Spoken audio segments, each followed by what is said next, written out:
Good morning, Pancakes. It is Thursday, and today I'm going to be doing an album review. The record that I will be reviewing is something that I picked up at Grimey's for just a buck. It's from 1973. I'd never heard of the band before I went to the store to buy it. I don't think anyone has told me about it, so I decided to pick it up and take a listen to it because it intrigued me. And I chose to be completely oblivious while listening to this record. I didn't look up any information about Osmonds on Wikipedia. I didn't see any of their other albums or listen to anything that they had in the past. Like, this is the only information that I have about Osmonds is whatever information was provided to me on that vinyl record.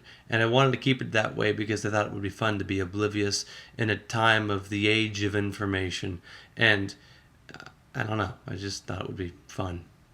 The band I'm reviewing is called Osmonds, and the record is called The Plan.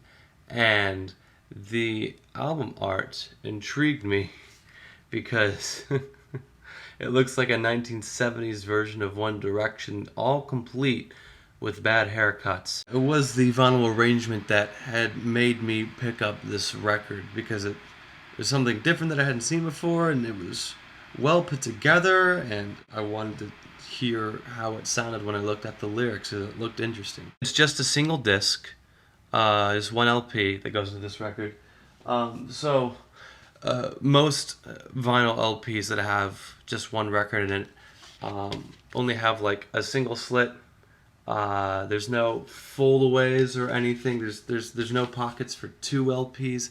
It's just enough room for one LP, and that's all it really needs. It's just a single slit.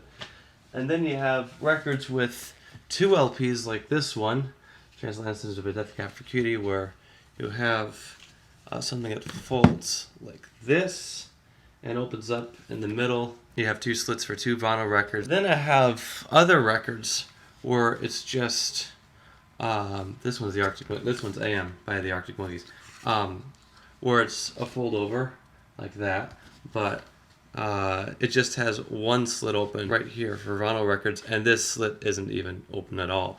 So there are single LPs that still have the fold over kind of thing going on.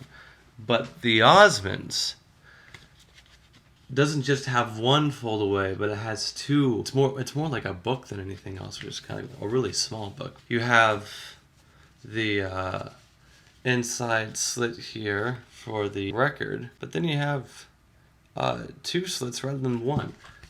So when you open it up, you come to this gorgeous art piece. I don't know who this. Oh, it says the art direction is Saul Saget. I don't know if Saul Saget was the one that came up with this. Because if you turn it one back, it's a lyrics sheet of the entire album. So I could read along with the lyrics as I'm listening to the album, and I love doing that. I love seeing the lyrics before me while I'm reviewing the record so I can get a better feel for what I'm listening to. When I listen to music, I pay more attention to the music first, and then I pay attention to the lyrics. So having a lyric sheet for me to pay attention to both at the same time is really helpful for me. So yeah, The Plan by Osmonds is an intriguing record. There's all kinds of gorgeous, epic string and horn arrangements throughout the entire album. It starts off with this epic instrumental piece called War in Heaven. It's just kind of weird, and but it's weird in a good way, and it's epic, and it feels like a calamity is going on, but it's good. And then it goes into a track called Traffic in My Mind, very introspective, I guess, about life and people and himself, and he doesn't know where he's going.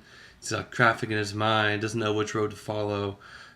Sees blind men leading blind men and telling us how to make it. And then we get to the chorus, which is, tell me, who am I, why am I here, and where am I going? And it's just very existential and raising the big questions of life and whatnot and such in the first track of this album. So I'm already digging it because this guy's getting deep, but it's kind of a groovy track. It's kind of a groovy rock track that sounds kind of like the Beatles, I guess. On to the next track, Before the Beginning.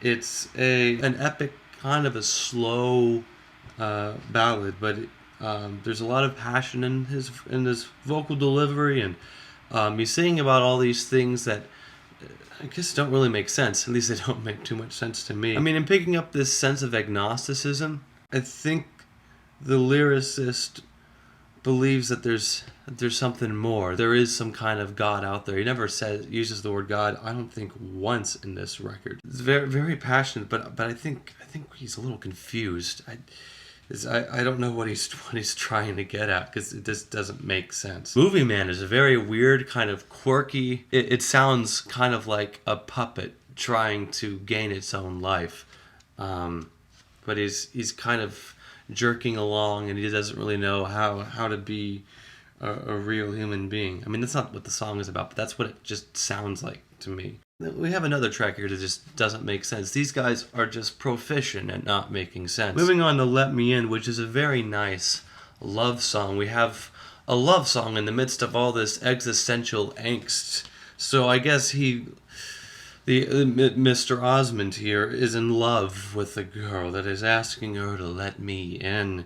Let me in your arms again. Side 1, side A, whatever you want to call it, of the vinyl record ends with a one-way ticket to anywhere.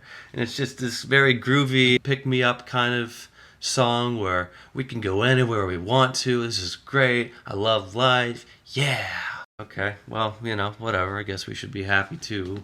And that's fine, because we can go anywhere. Side B starts off with, Are You Up There? I'm guessing you is referring to God and not his girlfriend. The song itself is a great song. Get all in tomorrow, and where would I be?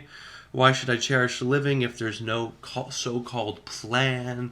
If there's no plan to guide me, if I don't have a destiny, if I have to make it up myself, why should I live? And these are really big, deep questions, and I'm glad that Osmonds are posing them. They kind of keep this epic theme throughout the album, which is great. Following after all this angst is a song called It's All Right, where the lyricist gets hit with some kind of profound wisdom that it's all gonna be all right. And then we have a song that kind of talks about where the singer is singing about himself in a you can do better kind of way, called Mirror Mirror. He's looking at this mirror, but he doesn't like what he sees. I feel like he posted it in an interesting way, but after I keep looking at the lyrics, I don't think he's really hitting any new ground here. It's kind of being a dead horse. But I mean, remember, this is from '73. Maybe the people that are making songs now about mirrors are beating dead horses.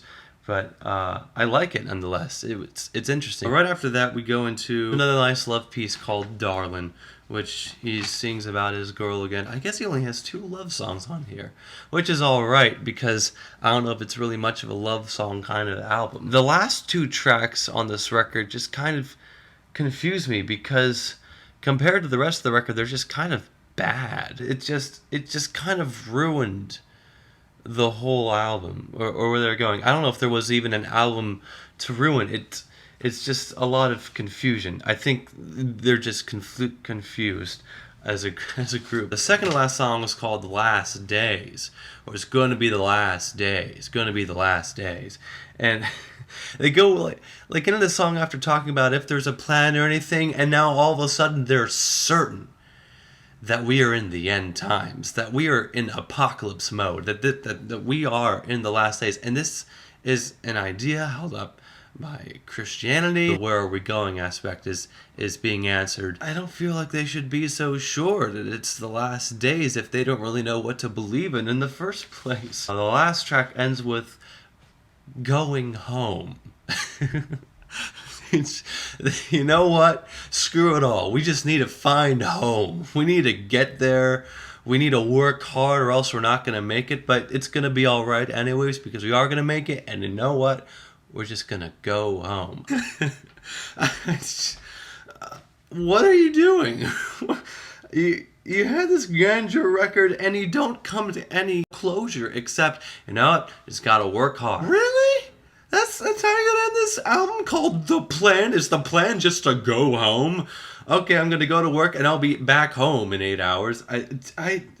That's the plan, apparently. The plan is the 9 to 5. That's the plan.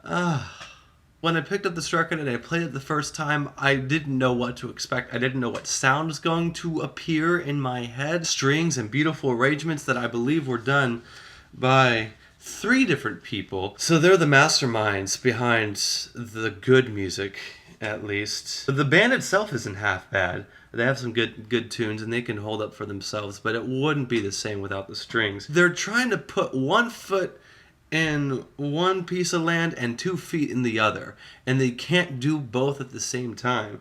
And I'm okay if they're just want to leave this as a confusing kind of record. I feel like they're also trying to not be confused at the same time. They didn't come to anything special. There isn't any closure. There isn't any ending except that this is all for naught. And maybe that makes this just a really sad record. Not pleased with it. To me, that kind of closure tells me that it was produced by a major record label, that they were trying to appeal to more crowds than they could afford to appeal to. I should also note that right there, we got Mike Curb on the record. Special thanks to Mike Curb.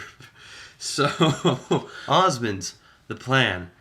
Considering everything that happened in the album and how it went to an absolute train wreck at the ending, unfortunately, for me, at least, I'm going to give it a 6 out of 10. JT, I will see you on Friday.